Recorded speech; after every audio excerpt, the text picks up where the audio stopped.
news today. North Korea warns of dark clouds of war if USA carry out post-Olympics drills with South. North Korea has warned U.S. President Donald Trump of a dark cloud of war, and it will counter the United States' plans for joint military drills with South Korea as the hermit state steps up fears of World War III. The secretive state unleashed its fury against Mr. Trump and accused the USA of aiming to aggravate the situation on the Korean peninsula at any cost. A warning, pumped out by the communist state's propaganda machine, said the joint drills was America's way to bring dark clouds of war to hang over the Korean peninsula. Pyongyang mouthpiece Korean Central News Agency KCNA said, if the U.S. finally holds joint military exercises while keeping sanctions on the DPRK Democratic People's Republic of Korea, the DPRK will counter the U.S. by its own mode of counteraction, and the U.S. will be made to own all responsibilities for the ensuing consequences. The U.S. should clearly understand this and exercise prudence.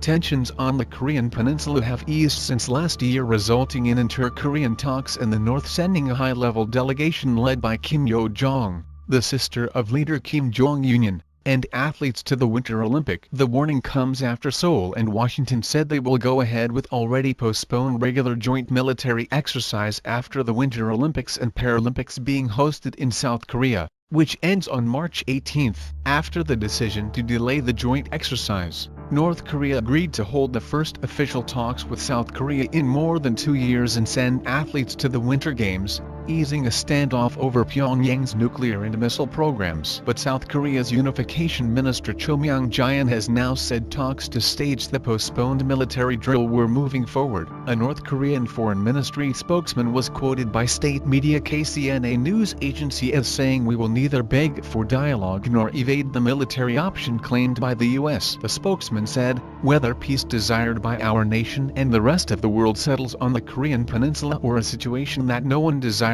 is developed in the vicious cycle of confrontation depends entirely on the attitude of the U.S. Tensions have escalated on the peninsula after the U.S. announced it was imposing its largest package of sanctions aimed at getting North Korea to give up its nuclear and missile programs. In announcing the sanctions, Mr. Trump warned of a phase 2 that could be very, very unfortunate for the world if the sanctions did not work. North Korea criticized the new sanctions in a statement carried on its state media and said a blockade by the U.S. would be considered an act of war. China also reacted angrily to the new U.S. measures, saying the unilateral targeting of Chinese firms and people risks harming cooperation on North Korea. The White House said any talks with North Korea must lead to an end of its nuclear program. South Korea plans to send a special envoy to North Korea in response to an invitation from crackpot leader Kim Jong-un. South Korean President Moon Jae-in told Trump in a phone call on Thursday the Winter Olympics in Pyeongchang last month gave a boost to recent engagement between the two Koreas after sharply rising tensions over the North's missile program.